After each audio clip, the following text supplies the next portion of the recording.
It's my pleasure to introduce Vito Mocella, who is a scientist at the Institute for Microelectronics and Microsystems at the Italian National Research Council in Naples. His collaborative work in condensed matter physics, optics, and electromagnetism has led to groundbreaking research, tools for analyzing previously unreadable texts, such as the fragile ancient Roman scrolls from Herculaneum charred in the eruption of Mount Vesuvius, which we've already seen in the morning lecture. In 1999, he received his doctorate in physics working at the European Synchrotron radiation facility in Grenoble, France. From 1999 to 2001, he worked with the optics group of ESRF and at the Argonne Labs in Illinois, so he's got some Midwestern experience. Mocella joined the Italian National Research Council, or the CNR, in 2002, working on X-ray optics, photonic crystal, and metamaterials. In November 2006, he was nominated, and I'm going to do the English translation here, Knight of the Order of Merit of the Republic by the Italian President. Recent publications on the application of synchrotron radiation to the Herculaneum Papyri, including an article in Nature Communications, have attracted the interest of both researchers and the international press.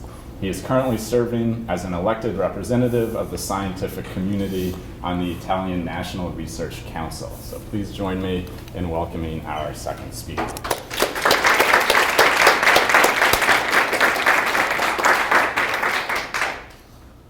Thank you. Thank you for the kind invitation to give me this opportunity to show our results in public, well qualified as you.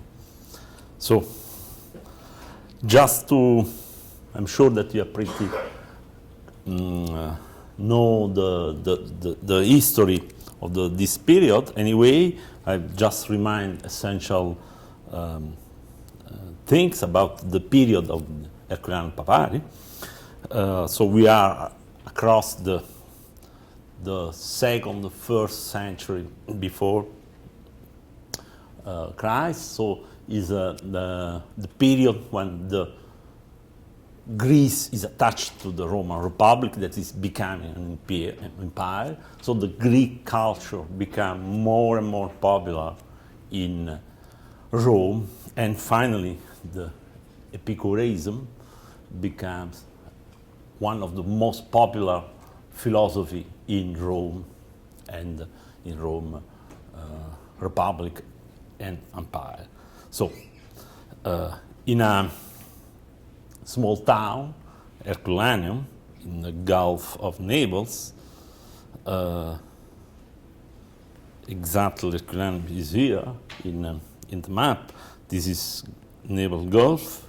In the opposite side, there were another very famous Epicurean school operated by the Virgo teacher, the Zero, the most known, finally, Epicurean school in that time.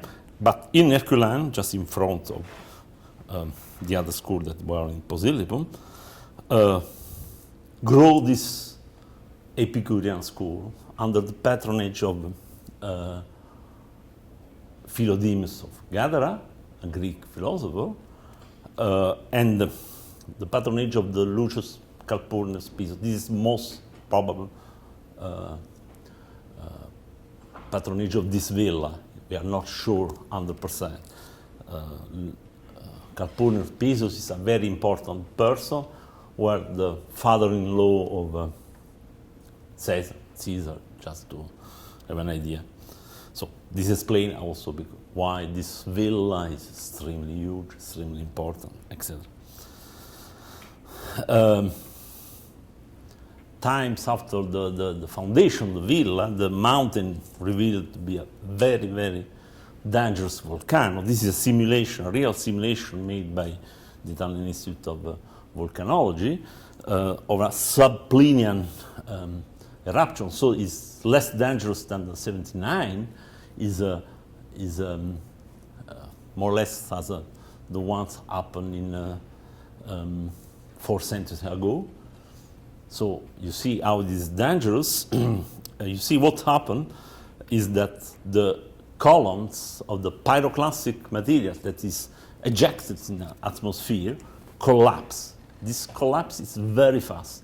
This simulation is made on prison town of Herculaneum to show how it is dangerous, can be dangerous an eruption now for this prisoned Herculaneum town. So that is more or less 1 million persons live around the volcano, just to have an idea of the big problem. But for our purpose, this explains you what happened, how fast is the collapse of the Plinian, of subplinian columns of the pyroclastic material. This explains also, Brent showed in the morning, why they try to reproduce, but it's very difficult to reproduce such kind of natural phenomenon because it's extremely fast. You have to think that from atmosphere is instantaneously fall down. So people die instantaneously. Some people has been found like this, totally instantaneously evaporated. Another important thing you have to realize, difference between Herculaneum and Pompeii. Now Pompeii is more known than Herculaneum. Pompeii is a huge town respect to Herculaneum. But why, you can ask yourself, but Herculaneum has been found before. So the excavation starts with Herculaneum. Now you can ask yourself why we found papyri in Herculaneum and not in Pompeii. Pompeii is here. Herculaneum is very, very close to the volcano.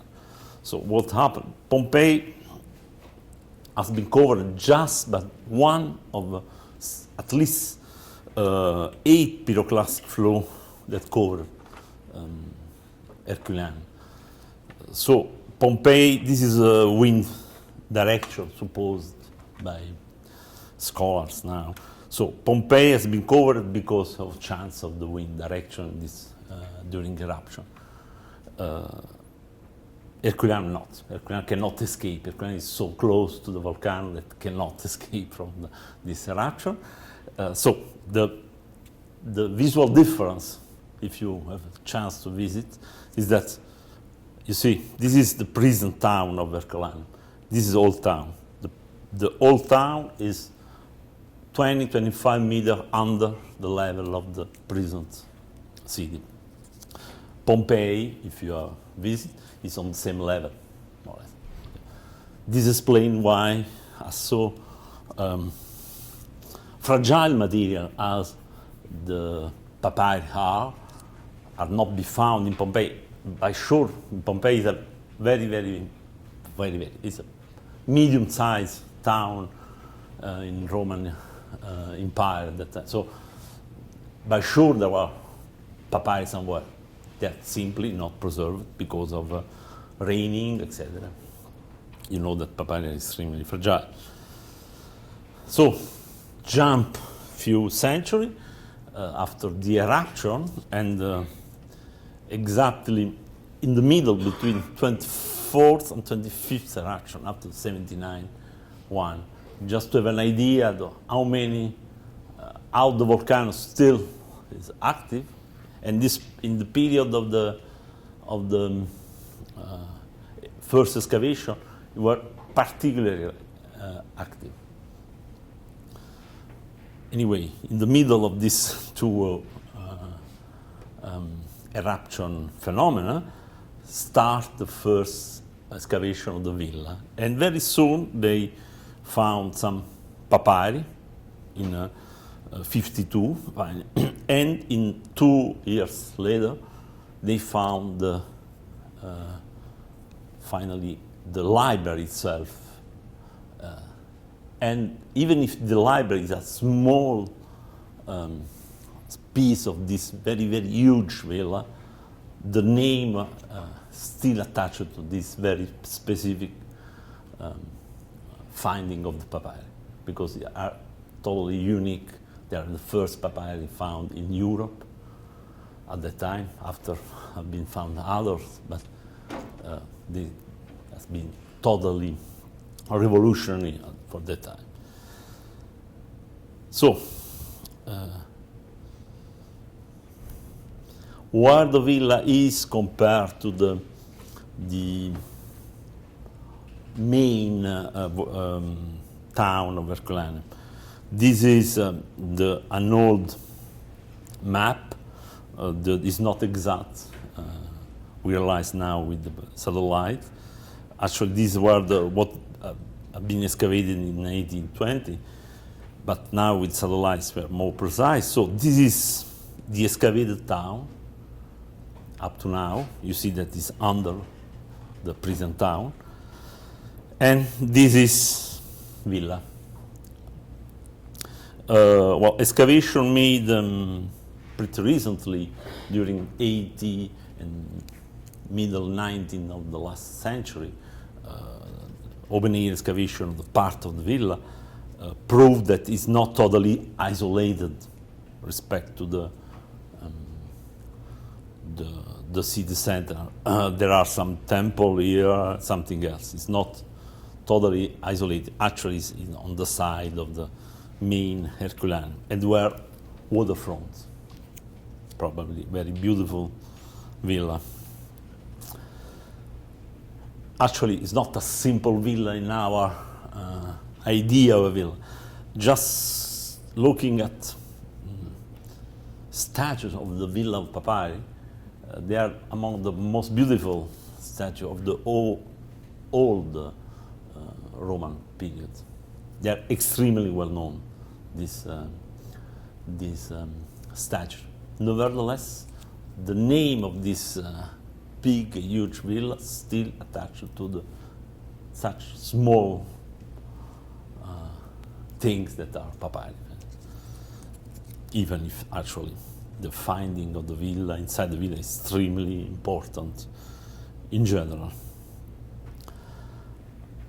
You can ask yourself, even if Brent showed some things before, what does Herculaneum Papyri look like? The pyroclastic flow, as I showed before, carbonized the papyri. Looking at the papyri now, you can easily understand that the very, very first miss the origin. They think there were some hood, some things like this. Anyway, very soon, probably broken one, they found some text inside. You think that there is no chance, and when you open it, if you have chance, you see the text is inside. And if you have chance, the text is well preserved. You can read, you can have a lot of, the most part of Epicurean philosophy we know now come from Herculaneum. The only Epicurus books we have now come from Herculaneum or nature. Up before Herculaneum discovery, we had only indirect source about Epicureanism. In Herculaneum have been found something that has been up until the 3rd century before Christ. So very close to Epicurus itself. Why is a treasure for humanity? First, because it's the only library we have of the antiquity, probably in the world in itself, that is preserved, the library itself as a local, let's say, and the book inside. The collection is essentially Epicureanism, but there are also other philosophers inside, at least what we have opened until now. There are also some literature texts, the 90% of the texts are in Greek, for the reason I explained before, also because Greek culture became extremely popular and were, anyway, the language of the philosophy. But 10% of the papyri are in Latin. Actually, of the papyri that has been read until now. all the texts that has been found in Herculaneum are totally unknown to us. This explains why it's extremely important. Actually, we know a very small part of what has been produced during antiquity. Well, Western civilization has probably more than other, also because of the monk tradition, Middle Age, copy and copy. But actually, they make a choice. They make a choice, and the Epicureans were not popular for Christians, for some reason that you can understand. So finally, these texts have not been transmitted by Middle Age tradition. This also to underline that in Middle Age, for instance, Aristotle becomes extremely popular, but these were not the opinion of this period, for instance, were not more popular than Epicurus.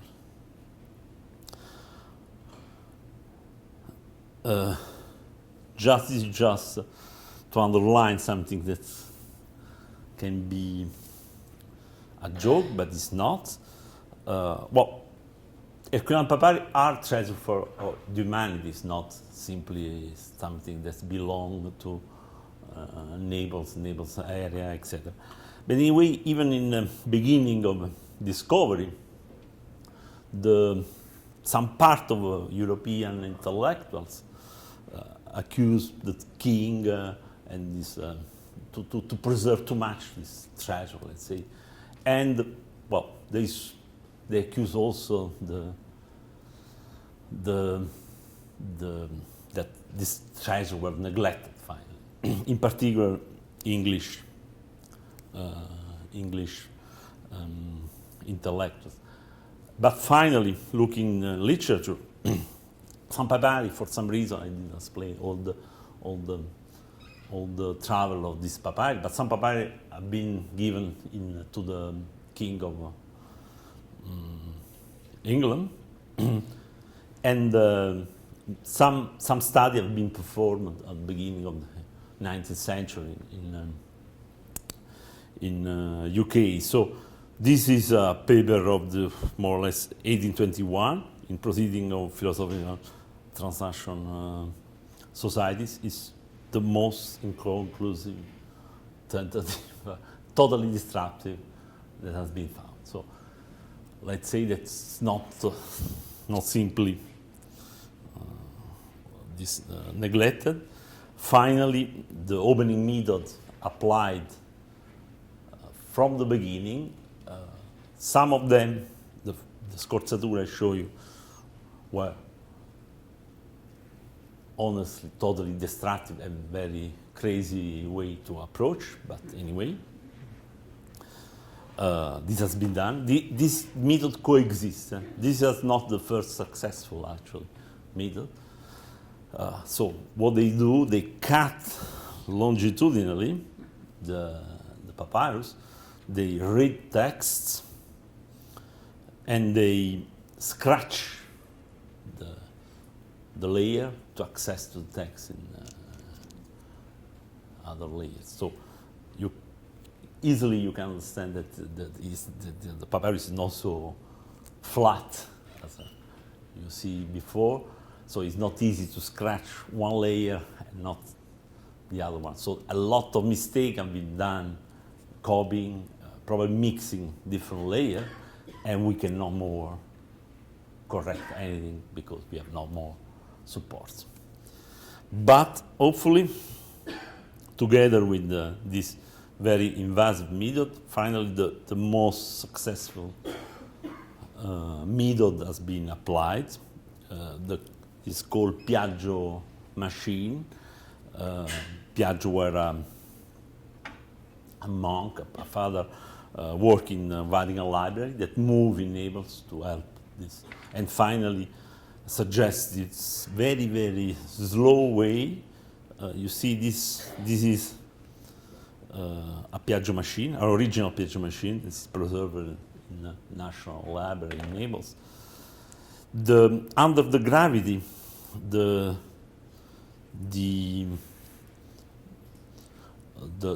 layer detached if the papyrus is a good preservation status, actually.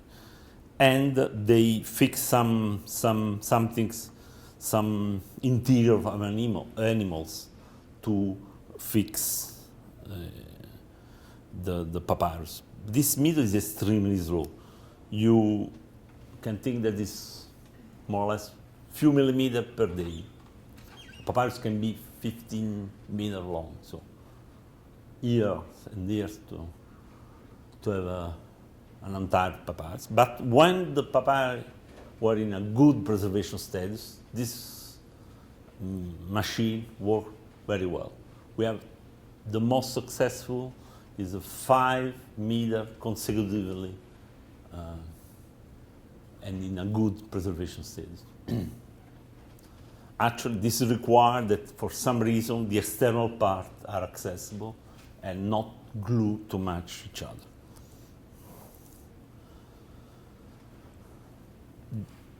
The other methods have been applied during the century. Just I show you the last one, the last technological approach. They call Oslo method because of the guy come from Oslo. Somewhere is an evolution of the Piaggio method because they use some organic glue, a kind of salt gel, a chemical method. This penetrate inside, and using some thermal process, it expands. In principle, should expand and glue in the meantime.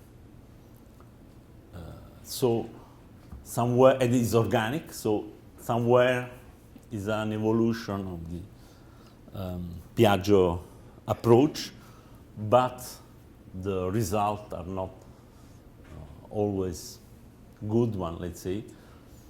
Let's call problematic. These are two papyri from the Paris collection before the opening. This is after. You can see that fragments are few millimeters. Finally, you cannot make a true analysis of the text. Simply, you can find some word and reconstruct more or less the context.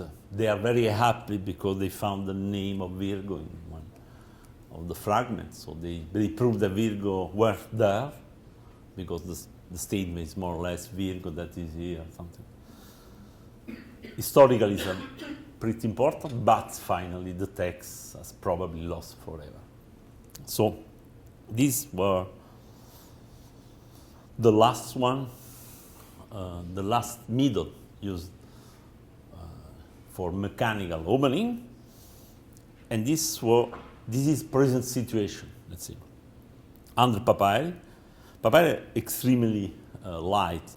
Well, we are not able to see the weight, but it's 100 grams, 200 grams, no more.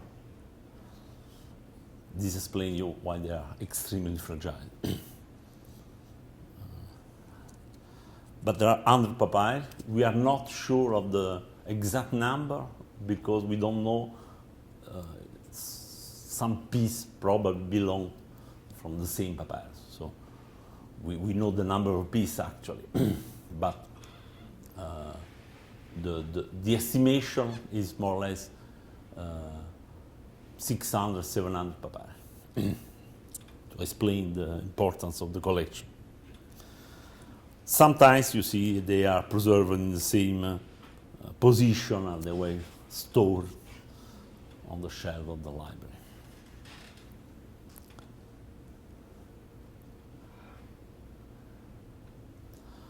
Which kind of papyri we have? Finally, we have papyri that were not good for Piaggio machine approach.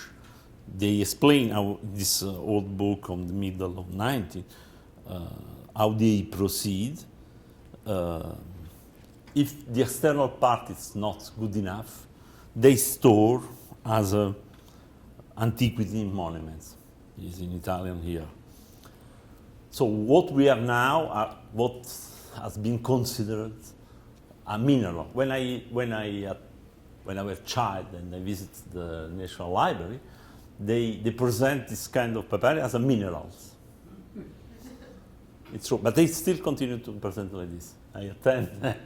they say mineralized. Because for them, were totally as a stone, I don't know, but text is inside.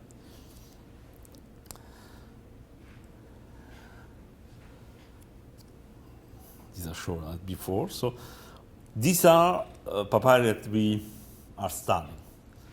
Now I jump to the ink study and writing in general, even if chronologically we studied before the non-invasive reading and we move back to the study. But to understand, I think that it's better to start to this very careful study we made about writing of this papyri. It's not finished, but we try to clarify some very important point. Well, an important point in alphabetical language, think that the Greek is, after Phoenician, is the second, let's say, alphabetical language that appears in history. And the first alphabetical writing is strictly bilinear. It means that letters are exactly enclosed in two imaginary lines. This is what we call capital letter. Okay. So the scholars themselves, they use some ruled lines. Ruled line becomes extremely popular with parchment. But no ruled line were found in papyri. So one of the questions were, for papyri, they use or not ruled line? And actually we study also ink recipes. Finally, when we move on the synchrotron, I will show something more about synchrotron later. So we decide to apply a number of techniques available. Actually, there are techniques extremely sophisticated. I will not be in detail. If you want, I have hidden slides I can show details about, if you are curious. But just to have an idea, we use fluorescence, but fluorescence using synchrotron means extremely small pixel. I will show later. So we can access a number of information much higher than in labs. Diffraction and absorption near the edge. Combine this technique, we clarify a number of questions. First question, actually the motivation can be historical, as I show you, in particular about the ruled line, but our motivation, first motivation, let's say, was to determine the ink composition. There are also interests in ink composition for scholars, for study about the development of the writing technique, actually. But for our point of view, let's say, art, science people, or to study ink composition in order to tune the non-invasive reading technique that I will show you later. So, ruled lines. Combining fluorescence and diffraction, we saw that finally the letters in fragment, this fragment come from this Oslo method explosive approach. So you see that letters are extremely well defined inside these two lines that in diffraction appear as crystallized. Crystallized is a variation of a crystalline form of SiO2 that is practically in plants, etc. material. So our first guess were, okay, maybe it's a kind of quartz stills they used and now it disappeared. But finally, we study some fresh papyrus, modern papyrus, that we cook 200 degree. This is Herculaneum. You see that chrysobalite line still are there. So finally, this line does come from anything else than papyrus itself. So our idea is that scribe simply use the horizontal fiber to be guided. No other chemical evidence up to now we can demonstrate. Moving to the ink, okay, the metallic ink appear more or less together with parchment because parchment are more hard. You need something to write fastly and etc. without any some dryer, let's say.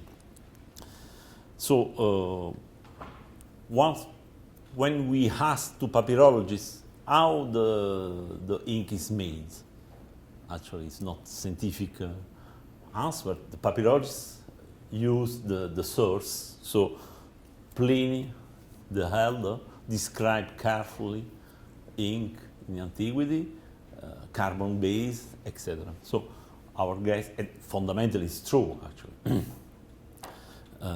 is the ink is simply carbon based ink. Metal appear later, etc. Well, we analyzed two specific fragments.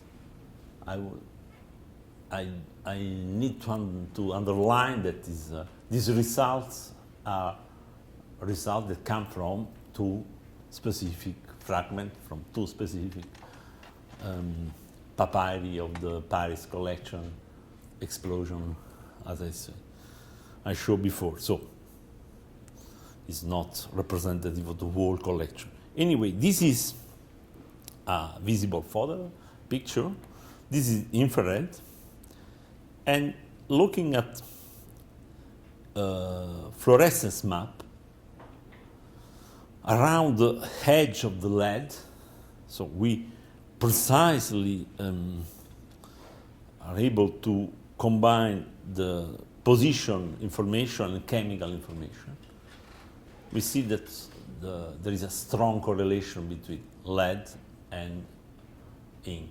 So the ink inside the lead is in this specific fragment is extremely well correlated with writing. In this fragment, the small one that come from another papyrus, the concentration is lower, but still is there. So lead is inside this specific fragment. Just to have an idea, last month we made a lot of other experiments, and we didn't find any lead in other fragments. Anyway, this is what we found in this specific sample that come from the Herculaneum collection. So where the lead come from? We know that water in aqueduct in Roman time were contaminated by lead. But finally, the lead concentration we found is too high to be explained simply by lead contamination. We estimate roughly that I think 400 liters of the maximum concentration possible, I think, 100 times than what is allowed now in European Union, were need to have the same concentration. It's not believable that they use 400 liters water to dilute the ink. So finally, our conclusion is that the lead were intentionally put there for some reason, probably to dry faster. Probably the lead originated from a binding medium in the ink, a kind of lead acetate. Well, just to have an idea what is possible using a synchrotron fluorescence map that is not possible using a lab fluorescence setup. This is a high resolution anyway, because this is 200 micron, but the pixel is 20 micron. This is very high resolution. The pixel here is 1 micron. You cannot do that using a source lab in lab. Source lab is more or less half millimeter pixel. So with the 1 micron pixel size, we can correlate. Finally, you see that lead, phosphor, chloride are correlated, even at a small scale, but they are no more. Aluminium, sulfur, manganese are not correlated in a small scale, so they are not in the ink in the same position. So this is our conclusion about the ink and the rule lines. First, we show the first metallic ink in period that is maximum 79 actually, but is probably the most part of papyri belong on the 1st century BC. So the first known metallic ink were of the 4th century before now, so we backdate metallic ink of many centuries.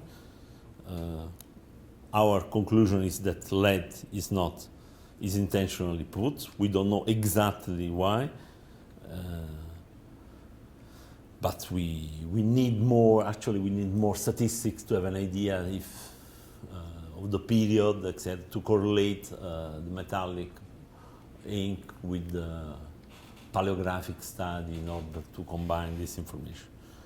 And final conclusion about the rule lines: scribe didn't use any rule lines, but simply follow the horizontal fiber. Now we move to the reading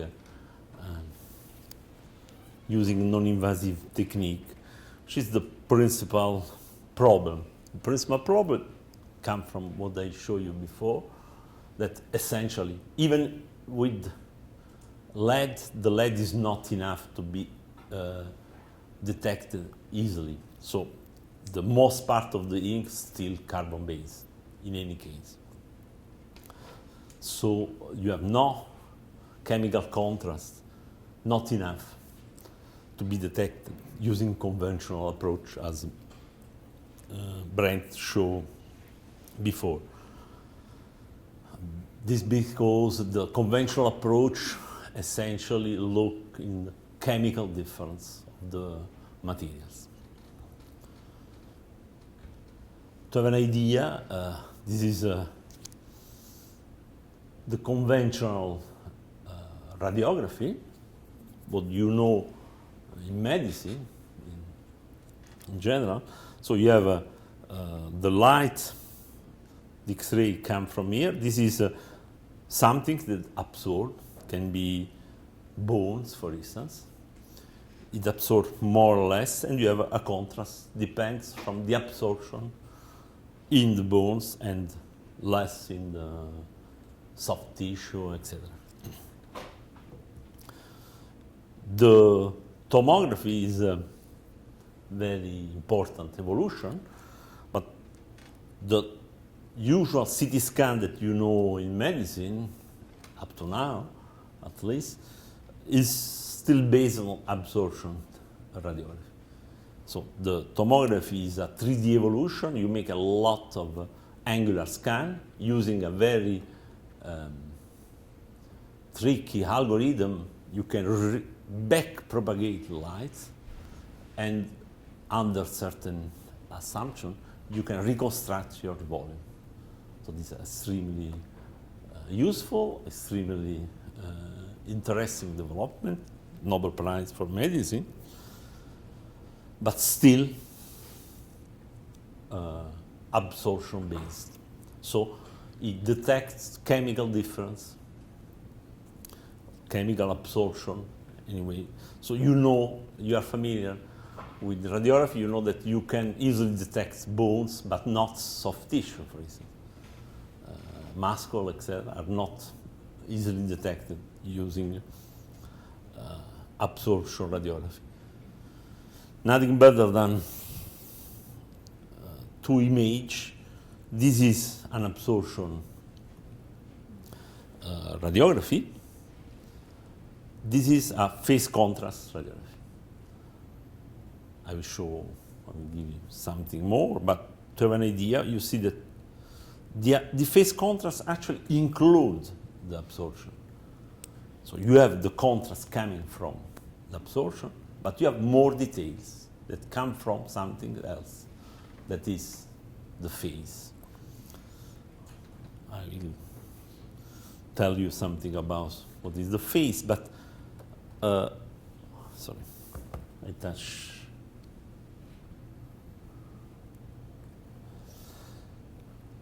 So why this make difference in our case? We say that there is no big difference in chemical composition, and absorption radiography is sensitive to the differential absorption of two materials. But there is another properties of the writing.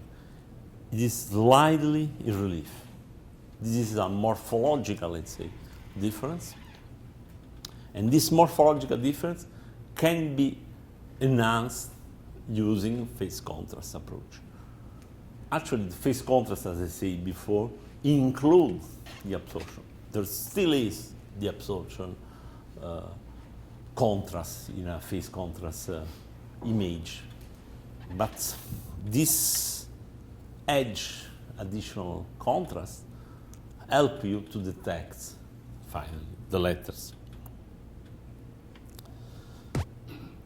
How letters are detected? This is an animation. The synchrotron beam comes, you see that there is slight relief, and finally this very, very small deviation. This is, the deviation can be much less than this. Anyway, this is 1/10 of a degree. I don't know if you can imagine how this small. And using phase contrast approach, you can detect such small deviation. This explains, pictorially at least, what means the phase. The phase in final is a pretty usual phenomenon. In refraction of light, scintillation of star, etc. Invisible light is difficult, but we can handle with the phase. Let's say electronics is fast enough to follow the phase. I will show you some things about phase after. But in X-ray, X-ray has much shorter wavelengths, so to do the same as in visible optics, you need faster electronics to be fast as it is short the frequency, the high frequency, and finally the electronics cannot. So you need a lot something else, an interferometer, a grading analyzer. This kind of device can be used, but they limit your size object. Finally, the interferometer is a centimeter scale because it's a single crystal cut, etc. So you cannot put finally papyrus inside. In order to analyze big, let's say, sample, you need a simple setup.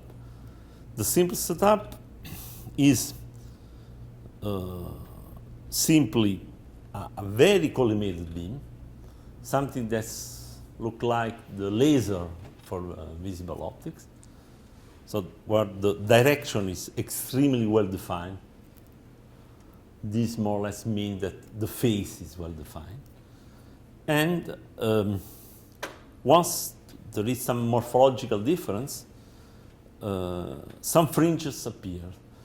You can imagine that if you put your detector, your photography, very close to the sample, you have an absorption radiography. If you move far away and you have coherent beam, very collimated, fringes will appear. And this is the phase contrast additional contrast that appear in the image.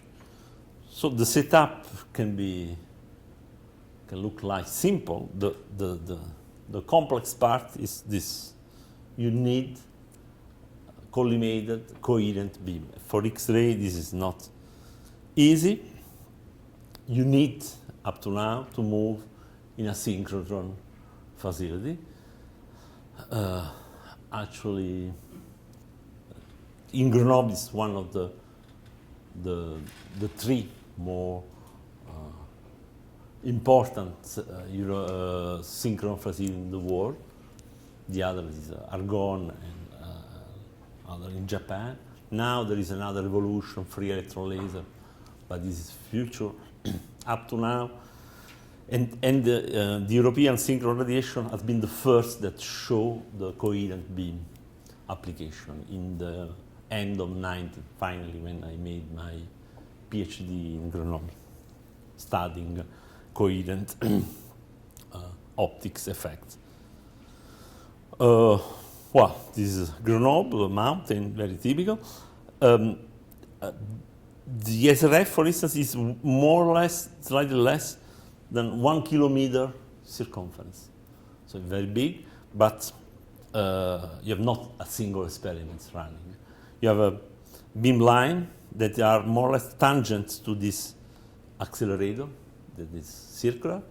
So there are 34, 35 beam line that are, think something that is tangent to this circle. And in each beam line, you have a different experiment running in the meantime. This is another animation. What is synchron light? You accelerate electrons very fastly when you reduce the speed or you deviate somewhere using magnetic fields. These are relativistic effects. A very special light is emitted, and it is emitted typically in the X-ray regime. This is because the electrons are accelerated close to the speed of light. So massive particle, I understand it's not easy, but massive particle accelerate close to the speed of light means huge energy to achieve, because everything that is accelerated becomes much harder to accelerate. The effort you cannot achieve the speed of light if you have massive particle. Only photons, light, without mass can be accelerated at the speed of light. But you need a very sophisticated machine to do that. I'll explain before where is the turning point that phase contrast tomography add respect to the other technique is the morphological, finally, detection. Something that you should realize is that even for people of the technique, were not easy to realize that you can read starting from morphology. Because up to now, even in other very exotic application as a paleontology study, actually the first study are in medicine, easily. But even studying some things very very special as bones or tooths of the hominids, or even about animals of the past, dinosaur, for instance, still is an analysis of the morphology. Something that look like similar to study your body somewhere, simply moving in a different approach. That the idea that you can, starting from morphology, read something, such kind of meta information, let's say, is tricky to jump. It's not difficult, but it's not trivial for specialists of the domain. I discussed a lot to them to convince, to spend 2 days finally to try this, because finally they were not convinced that we can recover letters starting from morphology. Anyway, this is setup we use. This is there is synchrotron here actually. This is collimated beam. We monochromatize, so we choose a very precisely the wavelength, but this is not necessary. Now we are moving in different setup that is not monochromatized. Anyway, this has been the first setup. And papyrus is here. So it's simply light and papyrus that are. And we make a lot of angular radiography, very far distance, 11 meters in this case. This is a camera, a CCD camera. So we made 1,000 angular scan, and after we back propagate in order to recover the volumes. The analyzed papyri. What we study, papyri coming from Paris collection, the first one. Now we are studying papyri directly from the National Naval Library, but for first analysis, fast and first, finally we decide to ask papyri in Paris that were close to Grenoble and more easy respect to bureaucracy of the National Library in Naples. So this papyri come from Herculaneum. They were a gift to the Napoleon in 1802, and they are preserved in Institut de France collection. So there are an entire papyrus and a fragment coming from the Oslo opening approach. This is so our first paper. Brent showed before. Just to answer to Brent, why is not in order? Simply because we follow strictly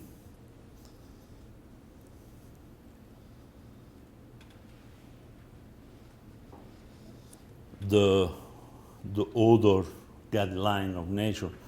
So it's necessary a significant contribution. And actually we thank Ben to kindly lend the support, but the nature guideline requires a significant contribution that in hard science cannot mean borrow a support for transportation. This is our first finding. Finally, they are word in fragment. Actually, the fragment is simplest to analyze with respect to the scroll. But we were happy to very easily realize that text is inside. Finally, in the fragments, the easy aspect is that you don't need to unroll, you don't need a lot of segmentation. It's locally flat, finally. So you can move inside of the reconstructed volume. And these images are simply nothing else than moving inside the volumes. No post-processing, nothing at all. No segmentation, no unroll.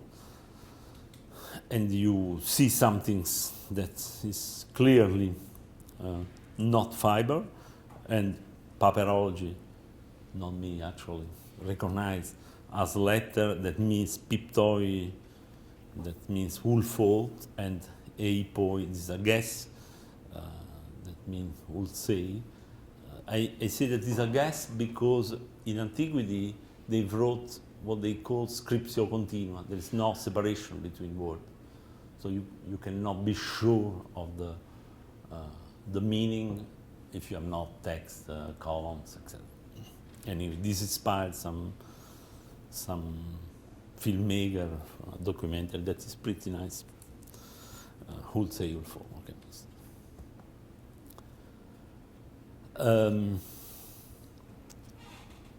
One of the main difficulties is when you analyze the scroll is the internal surface respect to the fragments. You see, this internal structure is totally entangled, let's say, and in order to read text somewhere, you need to determine surface. So, think these are three directions: one triplane, horizontal, and two vertical, orthogonally. But you need to follow the surface in 3D, and this is not trivial at all. This is an animation to show you how we proceed. This is the horizontal scan. So we try to identify at least small part of the surface. This is a surface identify. One, you have a chance to identify a part, at least a part of the surface. Text appear, as you see. But this analysis can be very hard if you have not an algorithm that help you. In this case, we don't use any algorithm. It's practically, let's say, voxel by voxel, pixel by pixel. Not exactly, but not much more. So this explains how we didn't recover columns and columns, simply because the work is very hard to do without algorithm. This is why we collaborate with Brent to develop new algorithm to segmentate and unrolls. I think that's most important is segmentation in this case. But anyway, both are important. What we identify some letter sequence. As I said before, this is just a guess. Such sequence can be part of word, for instance, to deny the first or the eta, epsilon, y, very popular in many nominal word, or ki, y, I is very frequent in the word as a kinesis, etc. But as I said before, we cannot state anything about because we don't take columns. We cannot have an idea of what is the word inside. As I said before, the Greek is one of the first alphabetic language, so we decide to identify an alphabet. The alphabet we compare with letter coming from this specific papyrus that our papyrologists think be very close to the writing style of the recovered letter. So let's say these are our these are our letters, okay? And these are letters coming from the Naples picture, Open Papyrus. And the same in the other line. So we compare. There is a specific part of this letter. You see this decorative hook here, in the psi, in tau. This is not very frequent in Herculaneum Papyri.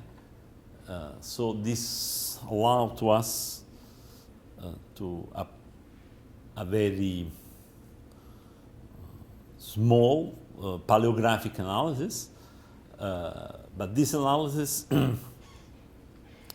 allow to date this papyrus at least in the same period of the 1471 of the collection, that is on the second quarter of the first century BC. I would like to underline to you, see, this is the Kai we recovered. This is a Kai made from a picture, from a picture of open papyrus. Once you determine properly the surface, you see, this K is probably better than K in the photography. The problem is probably identify the surface. Here you can see fiber. You see, you can understand that we probably identify the surface, this K, because the fiber are very well defined.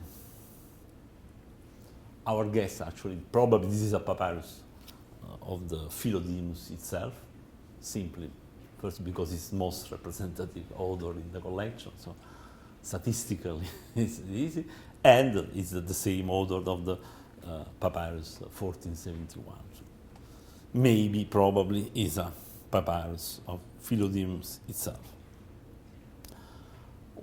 Where now we are moving, we study ink,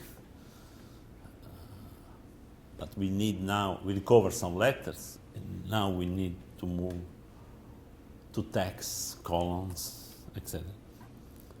So our future prospects is actually we are, first of all, we need to improve the data analysis.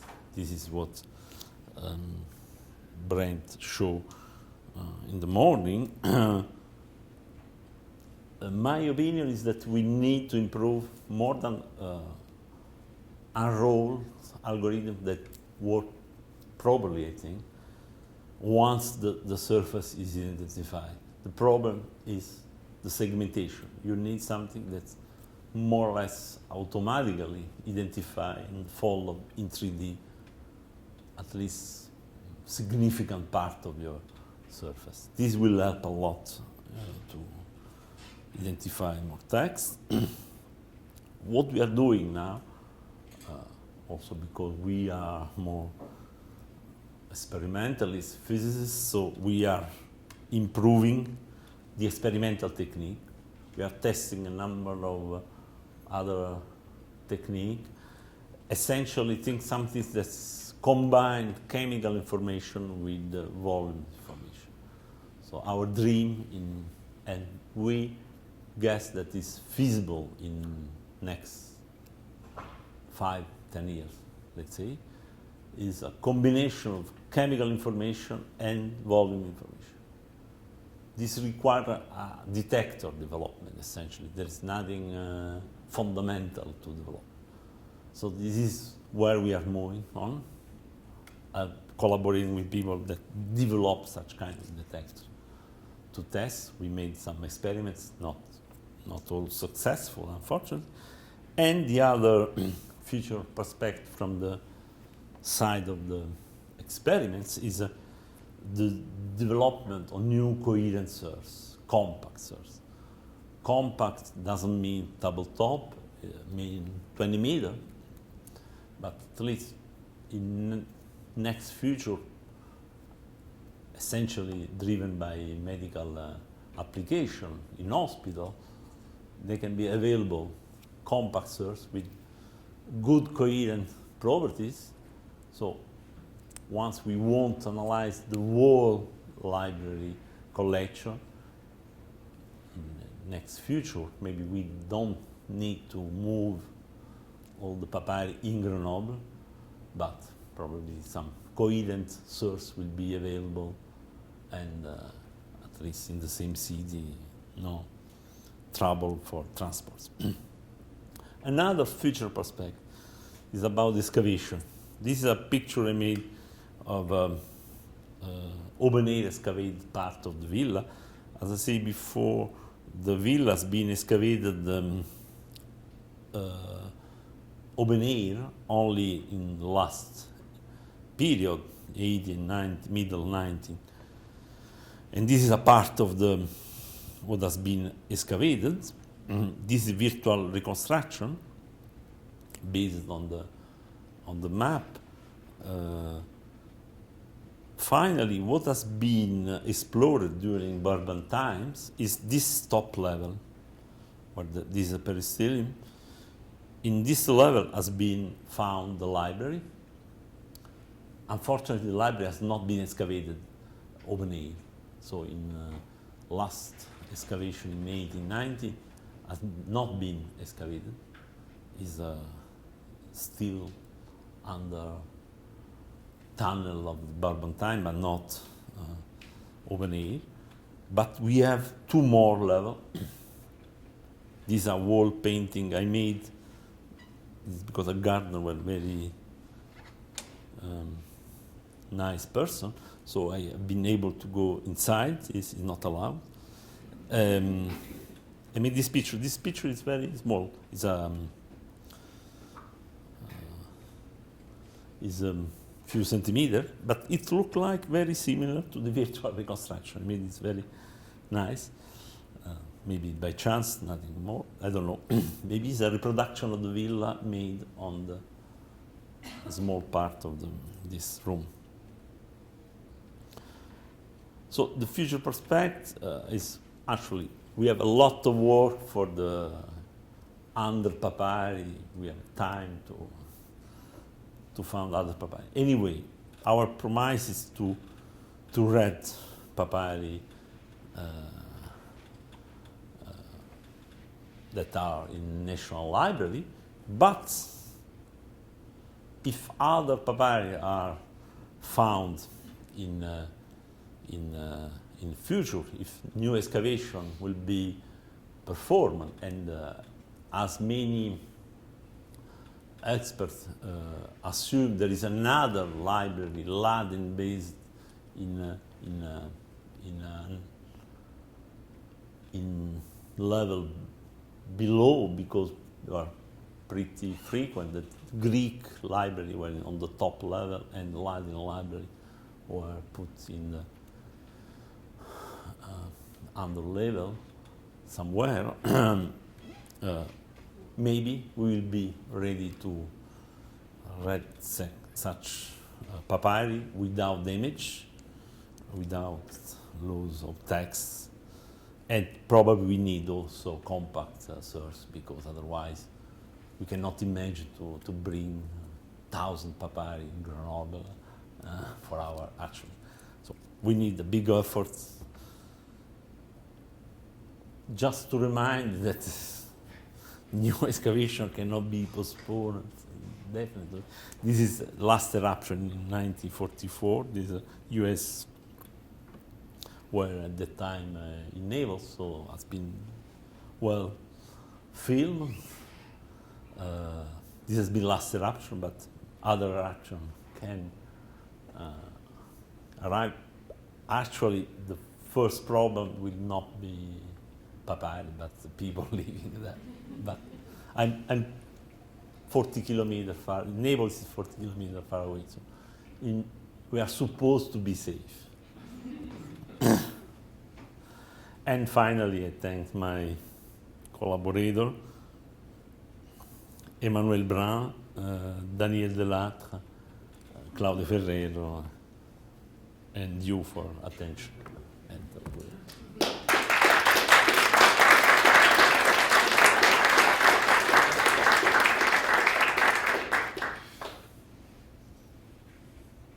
question? Curiosity? I have a question for both you and Brett. If lots of funds were available, what's your most optimistic projection for how long it will be before we can put a carbonized scroll in and read it in a reasonable amount of time?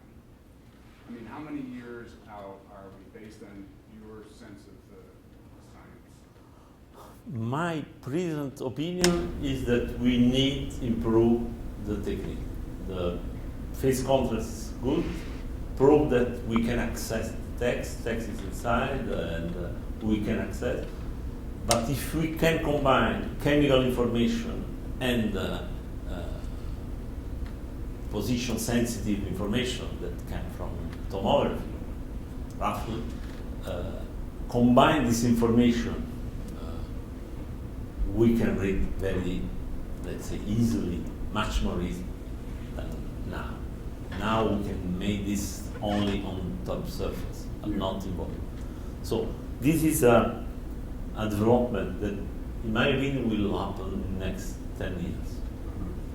It's not fundamental.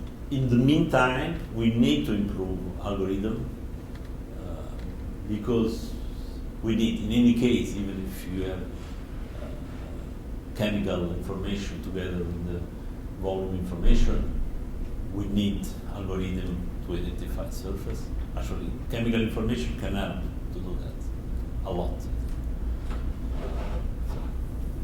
I have no idea how long it depends from money, from people working on, etc. But anyway, I think the important is to show that it's possible. We don't know exactly the exact technique that will be the most successful, but we convince the papyrologists to don't touch more the papyri, so we preserve the text at least, showing that technology and physics will be there to help. And we are all together to involve it, computer science, physicists, papyrologists actually, and this can be done. I don't know, it depends from the effort. Yeah, it's a very unfair question, but I could resist asking. Brent, you want to take it? I think it's a 1 to 3 year timeline. Wow, that's pretty exciting. That's very exciting. I think some developments have to happen, but I don't think it's a money or a technical question. I think it's a access to materials question. He spent more time than I have, as much time as I have, trying to simply get permission to use materials. Yeah. And without access to materials, the work can't progress. Yeah, so it's a multifaceted challenge. Yeah.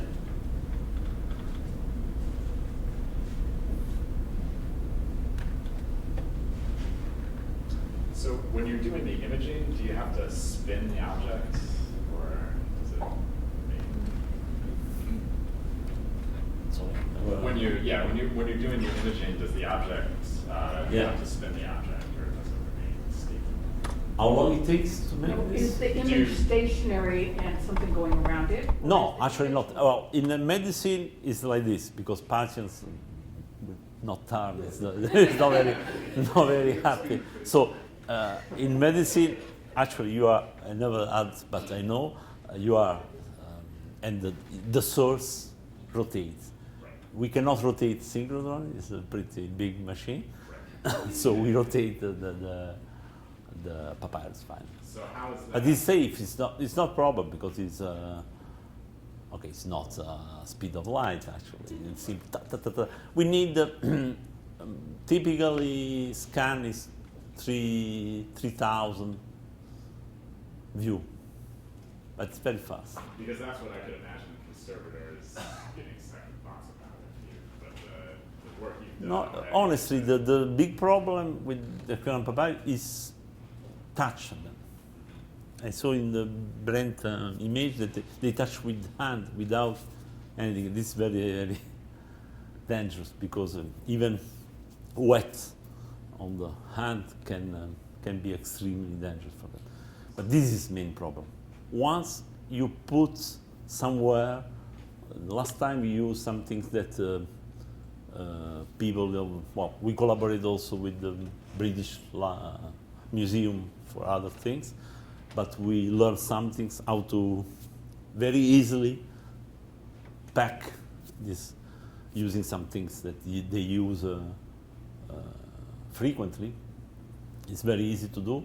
You can put this simple material that is, I don't remember the name, but it's pretty frequent in museum. You can cut by hand, more or less, around, and it's very, very easy to do. You can store in your library and moving around. It doesn't matter. You have no problem, no damage from X-ray. Actually,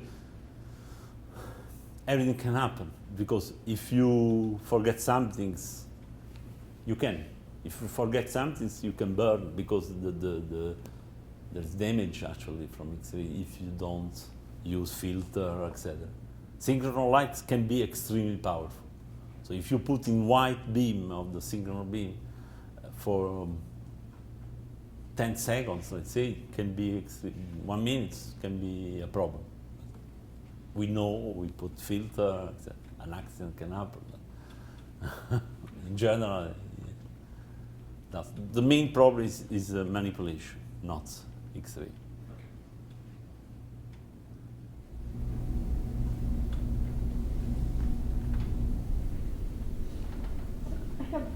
I'm not sure. You mentioned that the papyri were designated as minerals in the library, correct? That they were. Yeah, they didn't mention that they are mineral. They call mineralized samples papyri. I'm just curious if that sort of characterization affects how they're used or how you get access to them, if they're not.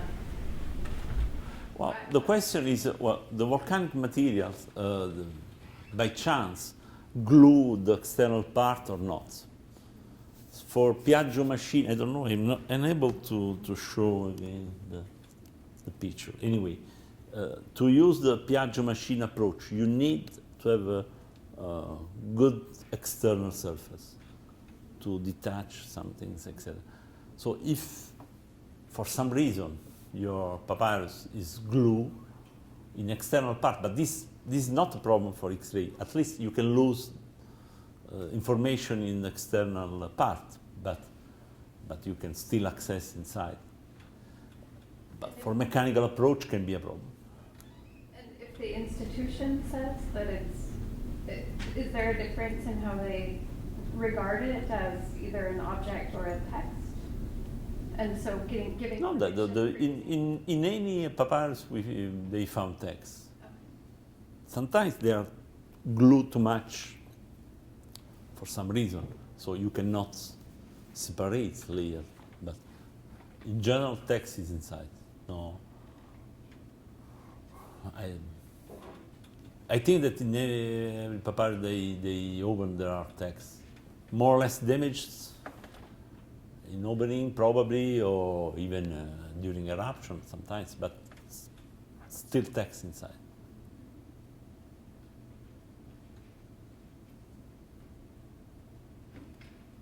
Other question?